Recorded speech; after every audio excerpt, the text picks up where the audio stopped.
Airbus A320 គឺជាប្រភេទយន្តហោះខ្នាតតូចឬ Narrow Body Airliner ដែលមានឈ្មោះល្បីល្បាញបំផុតនិងពេញនិយមប្រើប្រាស់មួយនៅលើពិភពលោកយន្តហោះនេះត្រូវបានផលិតដោយក្រុមហ៊ុនយក្ស Airbus ដែលជាក្រុមហ៊ុនផលិតយន្តហោះដឹកអ្នកដំណើរនិងឧទ្ធម្ភាគចក្រដ៏ធំមួយនៅអឺរ៉ុប A320 ត្រូវបានក្រុមហ៊ុន Airbus ដាក់ទុននិងសិក្សាផលិតដំបូងនៅខែមិនិនាឆ្នាំ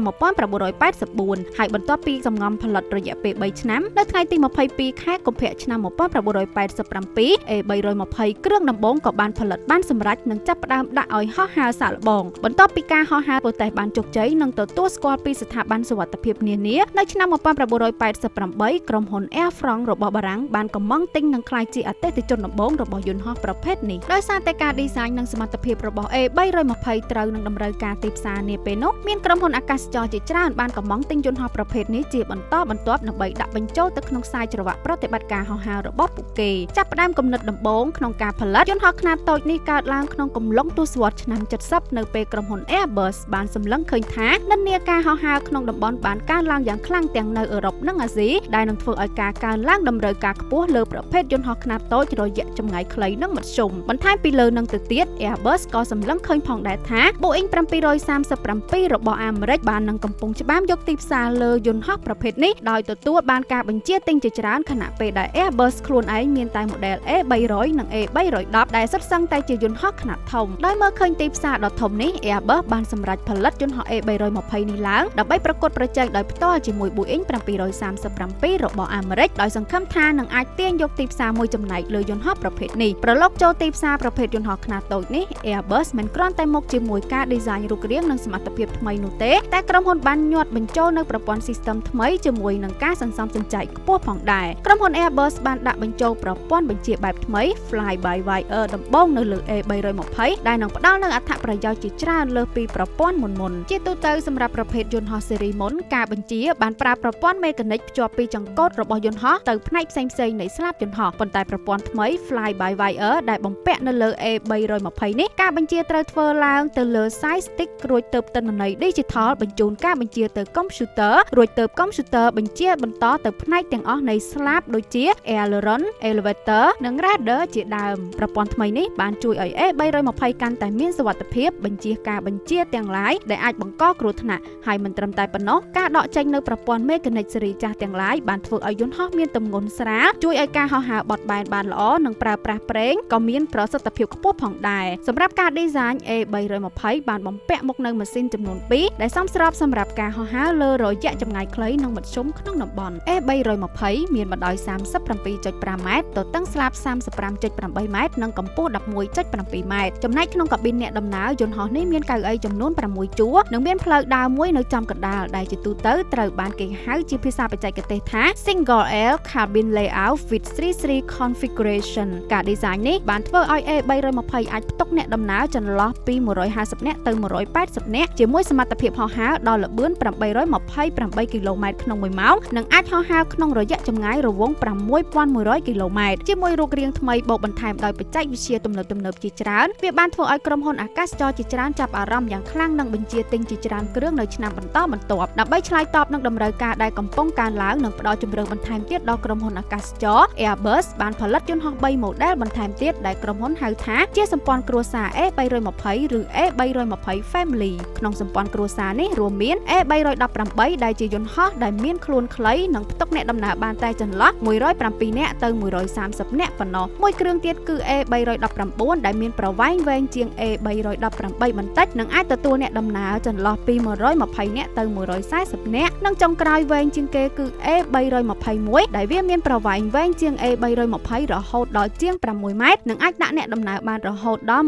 185នាក់ទៅ230នាក់ឯណោះជាមួយការបញ្ចេញនៅ model ទាំងអស់នេះវាបានធ្វើឲ្យ A320 Family កាន់តែពេញនិយមនិងទទួលបានការបញ្ជាទិញរាប់ពាន់គ្រឿងបន្ថែមទៀតមកដល់ឆ្នាំ2010ស្របពេលនិន្នាការក្នុងការកាត់បន្ថយថ្លៃនៃប្រតិបត្តិការនិងផលប៉ះពាល់ដល់បរិស្ថានបានកើនឡើង Airbus បានទៅមុខ Boeing មួយជំហានដោយបញ្ចេញនៅស៊េរីថ្មីរបស់ខ្លួនគឺ A320 Neo Family ដែល Neo មានពាក្យពេញថា New Engine Option A320 Neo Family គឺជាការអាប់ដេតបន្ថែមបន្តិចបន្តួចលើរូបរាងខាងក្រៅនិងបំពាក់ម៉ាស៊ីនទំនើបស៊េរីថ្មីចុងក្រោយបំផុតដែលត្រូវបានក្រុមហ៊ុន Airbus អះអាងថានឹងកាត់បន្ថយការប្រើប្រាស់ប្រេងឥន្ធនៈបានចំនួន 15% ដែលធ្វើឲ្យវាហោះហើរបានឆ្ងាយជាងមុននិងកាត់បន្ថយសំឡេងរំខានបាន បានរហូតដល់ 50% បើធៀបនឹង A320 ធម្មតាការ design បែបថ្មីទៅលើចុងស្លាបបែប Sharklet ឬព្រុយត្រីឆ្លាមបានជួយឲ្យយន្តហោះកាន់តែមានលំហូរខ្យល់ល្អកាត់បន្ថយ aerodynamic drag ដែលធ្វើឲ្យការប្រើប្រាស់ប្រេងសាំងមានប្រសិទ្ធភាពខ្ពស់បន្ថែមពីលើនឹងទៅទៀតកាប៊ីនរបស់អ្នកដំណើរក៏បានបំពាក់នូវឧបករណ៍ទំ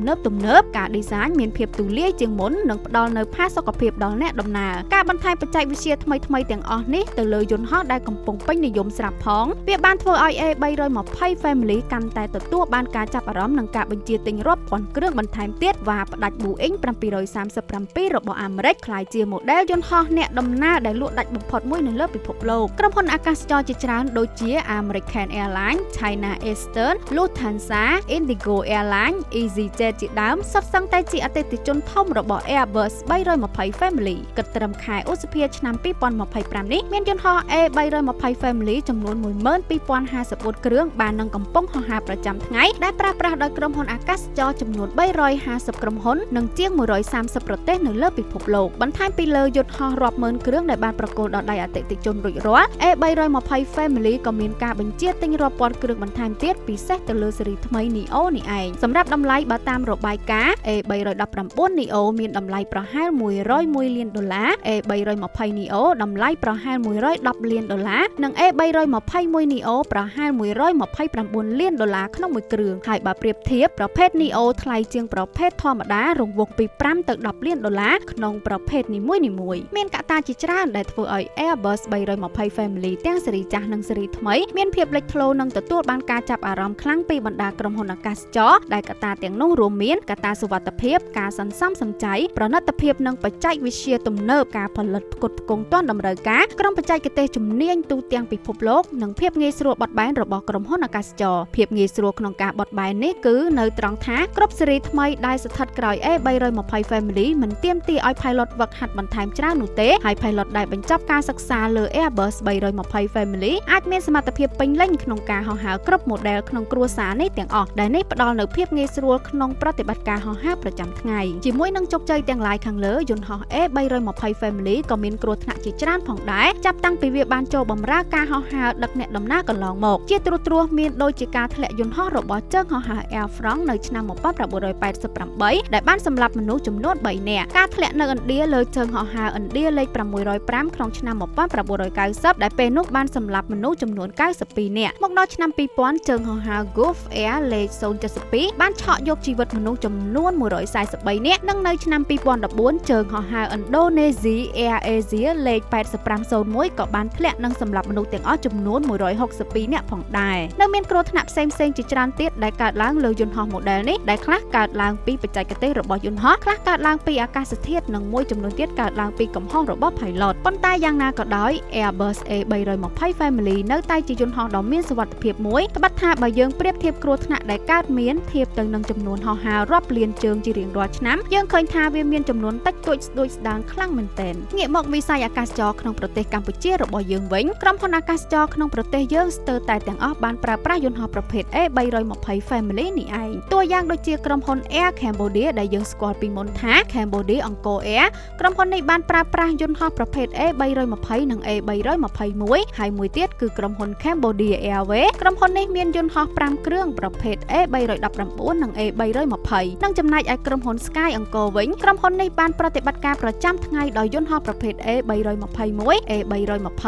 និងថ្មីនេះបានបន្ថែមមួយគ្រឿងទៀតជាស៊េរីថ្មី A320 Neo ជារួមមក Airbus A320 មិនត្រឹមតែជាយន្តហោះដឹកអ្នកដំណើរនោះទេតែវាគឺជានិមិត្តសញ្ញានៃការផ្លាស់ប្ដូរដ៏ធំមួយក្នុងវិស័យអាកាសចរការអភិវឌ្ឍជាបន្តបន្ទាប់និងបន្ថែមដោយបច្ចេកវិទ្យាទំនើបជាច្រើនបានធ្វើឲ្យ A320 ទទួលបានទំនុកចិត្តយ៉ាងខ្លាំងនៅជុំវិញពិភពលោកភាពជោគជ័យទាំងអស់នេះមិនបានធ្វើឲ្យ Airbus នៅមួយកន្លែងនោះទេបច្ចុប្បន្នក្រុមហ៊ុនកំពុងស្វែងរករកបច្ចេកវិទ្យាថ្មីពិសេសទៅលើការប្រើប្រាស់ថាមពលអ៊ីដ្រូសែននិងអគ្គិសនីជំនួសឲ្យការប្រើប្រាស់ប្រេងឥន្ធនៈដូចពេលបច្ចុប្បន្នដែលនឹងធានាដល់ការប្រើប្រាស់ក្នុងរយៈពេលវែងនាពេលអនាគត